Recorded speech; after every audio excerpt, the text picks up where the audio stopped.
Hi everybody, my name is Rhys Barber. I'm the audiologist here at Audiology Associates. Thank you very much for watching our video today. If you've never come across one of our videos before, or if you haven't looked at the channel before, what we do here is post earwax removal videos. We post new ones every Tuesday and every Friday. So if you have any questions about the video that you go out to watch, then pop them into the comment section below, and that way then the most popular questions we can answer at the end of the week. So enjoy the video, and I shall see you at the end. So we have another earwax removal video for you today. So you can see that this patient has some really dry, hardened wax in here. So this patient suffers with a little bit with dry skin, which is contributing to this dry wax issue. Lots of hairs on the outer part of the ear canal, so not going to be the easiest canal to work in. As long as we can see the wax and we're getting the wax out, we wouldn't normally trim the hairs on the ear canal. As long as we can see what's going on in there, it's fine. So looking in here, what we can see, we've got the standard Zollner tube in there at the moment. So we're just doing some gentle probing of the wax just to see if it's able to get out with suction, but it's too tough. So what I've opted to use is, rather than the Jobson horn, we're going to use the crocodile forceps. This will allow me to get some grip on the wax, whereas the Jobson horn, because it's quite a hairy canal, sometimes we can't really see how far back this goes. It does look like it's in a fair way. So I'm just going to use the crocodile forceps to get a grip on the outer section of the wax and bring it forwards.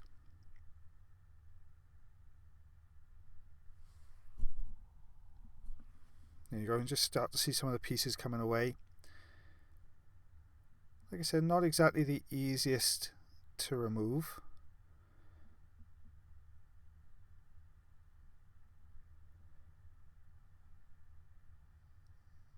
There you go, you can see coming away piece by piece.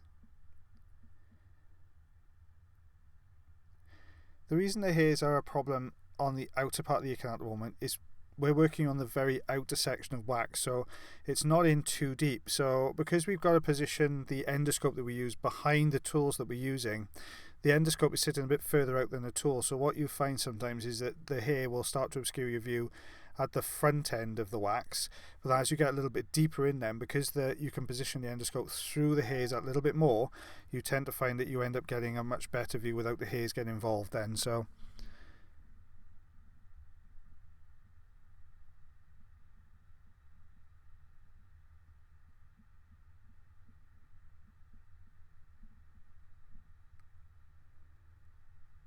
there you go, you can see it's just breaking away in little crumbly pieces. That's the difficulty with dry wax, is it can either sometimes come away in one big huge piece, obviously, which is preferable for us, but sometimes you can see larger piece come away there. Excuse me, I've still got a bit of a sore throat. But what you will find is sometimes it breaks away in really tiny little pieces and comes away very slowly. You just see a little bit of dry skin there on the edge of the canal. Use the Zollner just to tidy up any dry bits. So you can see as we're going in a little bit deeper now, there's less hair in here, so we get a better view. Just trying to lift the wax away from the canal walls, which is going to help me get a better grip on it with the crocodile forceps. See the skin peeling away underneath the wax there, that dry skin. And this wax actually goes quite deep. It's sitting really close to the eardrum, so if you'd gone in there blindly with a Jobson horn, to get the wax out you'd have to push really deep in there to get behind it to bring it forwards, which is going to be really uncomfortable for the patient. I just see some of the darker, harder pieces of wax coming away now. Just using the forceps on the edge we've created with the Zollner tube.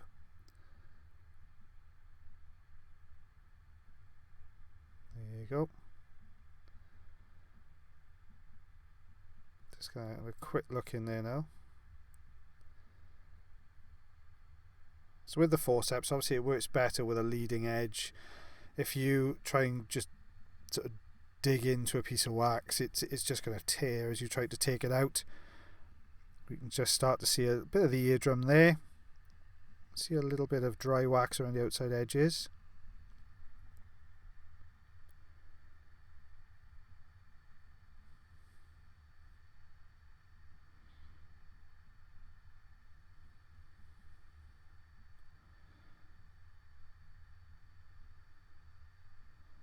You can see it's almost forming little plates of wax.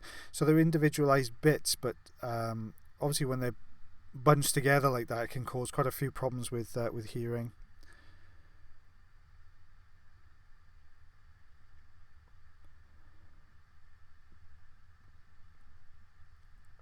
A patient like this may experience a little bit of irritation in their ears because obviously we've got dry skin in it to start with, which can be a little bit itchy, and then if you've got these hardened angular pieces of wax sitting on top of that skin with jaw movement, it can really kind of aggravate the skin a little bit. You can see just how deep this wax went.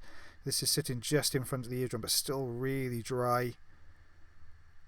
It's connected to the right hand side here, so just trying to break that connection with the canal wall.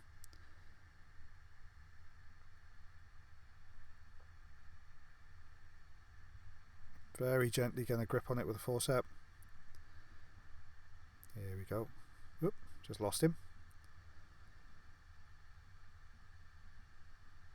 There you go. So you can see that piece coming away as well. So you can see you've got some dry chunks left in there now, so just nip this away with the forceps. There we go. Oh, same. It's the same bit. It overlapped the video then, sorry. Just last piece to come away. Just getting above it with the edge of the forceps. There you go. And there's the eardrum, looking nice and healthy. So on to the second ear now. Now this piece is more dry skin that's caused this strange shape. It's got like a pillar of skin and wax in the center with a gap either side. So I'm just going to try and get to that with the forceps. But what you'll see is as we go in, the actual width of the forceps is pushing that central pillar up rather than allowing me to get a grip either side of it. So just trying to clear some of this dry skin. You can see the gap either side that we're aiming for, that central section of wax there. So we're going to try again with the forceps, see if we can get either side of it with the there you go, the end of the forceps. Just broke away, look, as we got a grip on it. Yeah, much better grip there. Lovely. It's all coming away really nicely.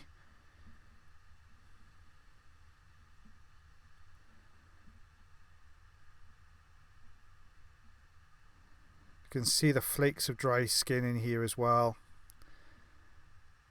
So obviously the wax picks up the oil as it migrates down the canal, so keep it nice and soft. If you've got very dry ear canals, you're not producing as much oil in there, it's going to be a bit more problematic. Because you've just got a bit of dry skin adhering to the base of the canal, I'm just going to use the Jobson horn to take that piece away. There we are, it's just a case of sort of pulling it out. And there's the eardrum. So this is what we removed, guys. So you've got quite a bit of this sort of dry debris. The majority of this came out of the first ear, from about sort of 7 centimeters on. That what came out the second one. There's the crocodile forceps there, so you can see what we do. Thank you very much for watching our video today. If you did enjoy the video, then please like. If you're not subscribed already or you'd like to do so, you can click the subscribe button here. If you'd like to check out some more of our videos, they're also up there. Now, if you want to follow us, you can do on Facebook, Twitter, Instagram, and also check our website if you want to know a little bit more about us. As always, guys, until the next time, take care.